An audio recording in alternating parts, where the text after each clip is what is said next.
jas hijau. Jangan sekali-kali hilangkan jasa para ulama. Kiai Haji Idam Khalid adalah ulama sekaligus politisi. Ia didaulat menjadi Ketua Umum PBNU di usia 34 tahun, menjadikannya Ketua Umum termuda sekaligus terlama. Pada tahun 1971 sampai 1977, dirinya menjadi Ketua DPR RI. Sosoknya dikenal jujur dan tak silau jabatan. Tak ada fasilitas negara bagi keluarga. Keluarganya kemana-mana naik metro mini. Anak-anaknya lebih memilih berwirausaha dengan berjualan nasi dan air. Mereka tidak terjun ke politik, meski sang ayah pejabat tinggi negara. Kepada istrinya, Kiai Idam selalu berpesan, "Anak-anak hanya boleh makan dari gaji saya, agar mereka terjaga dari uang haram." Setelah pensiun dari DPR, apakah ia menjadi komisaris? Tidak. Kiai Idam menolak semua tawaran bisnis sampingan. Setelah pensiun, ia kembali ke fitrahnya, menjadi guru agama. Di sebuah kampung kecil di Setui, Kota Baru, Kalimantan Selatan, pada 27 Agustus 1921, lahir seorang anak Banjar yang kelak menjadi salah satu tokoh paling berpengaruh dalam sejarah Indonesia.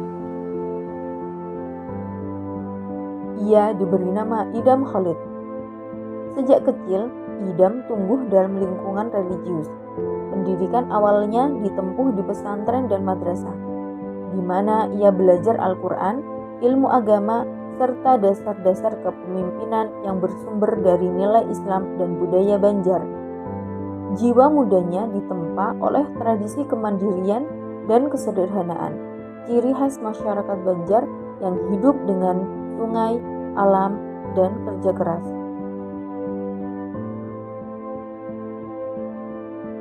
Idam Khalid bukan sekedar ulama. Ia juga intelektual muda dengan kemampuan organisasi yang luar biasa. Menguasai 6 bahasa asing, Arab, Inggris, Belanda, Jepang, Prancis, dan Jerman. Selain itu, dirinya juga hafal Al-Quran, Alfiyah, dan matan-matan kitab lainnya. Gelar profesor dan doktornya adalah anugerah dari Universitas Al-Azhar pada tahun 1957 dan 1959. Karir politiknya melesat ketika ia bergabung dengan Nahdlatul Ulama atau NU. Pada usia yang relatif muda, ia sudah dipercaya memimpin NU Tanfidiyah pada tahun 1956. Luar biasa. Karena ia kemudian memimpin NU selama 28 tahun, menjadikannya Ketua Tanfidiyah NU terlama dalam sejarah. Di panggung nasional, namanya harum. Idam pernah menjabat Wakil Perdana Menteri Republik Indonesia, Menteri Kesejahteraan Rakyat, Ketua DPR, dan bahkan Ketua MPR. Semua jabatan itu diembannya bukan untuk memperkaya diri, melainkan sebagai amanah yang harus dipertanggungjawabkan.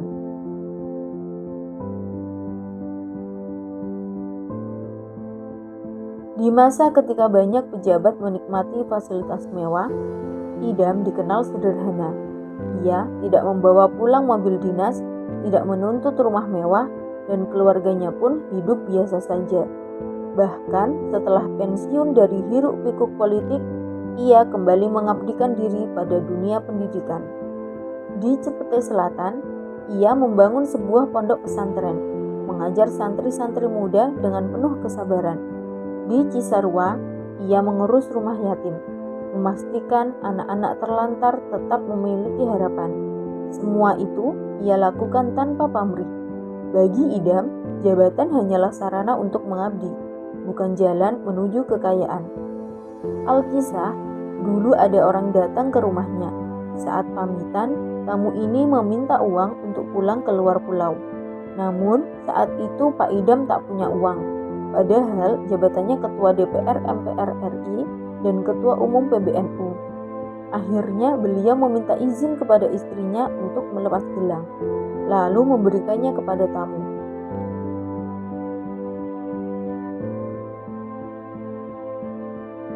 Idam Khalid wafat pada 11 Juli 2010 dalam usia 88 tahun. Bangsa Indonesia mengenangnya sebagai tokoh agama, politisi, sekaligus pendidik. Bank Indonesia pun mengabadikan wajahnya dalam pecahan Rp5.000 sebagai simbol kesederhanaan dan pengabdian.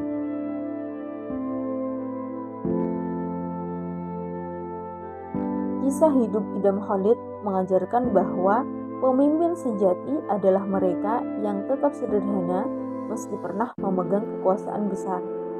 Ia membuktikan bahwa keteladanan lebih abadi daripada harta.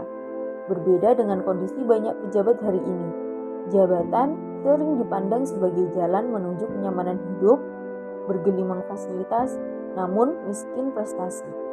Alih-alih berfokus pada pengabdian, mereka justru sibuk mempertahankan privilege. Seharusnya, jabatan publik tidak diukur dari besar kecilnya tunjangan, mobil dinas, atau fasilitas mewah lainnya. Ukuran sejati seorang pejabat negara hanyalah satu, kinerja dan amanah. Maka, bila fasilitas hanya melahirkan kelalaian, lebih baik gaji diberikan sesuai capaian kerja nyata, agar pejabat kembali merasakan bahwa kekuasaan adalah amanah, bukan hadiah.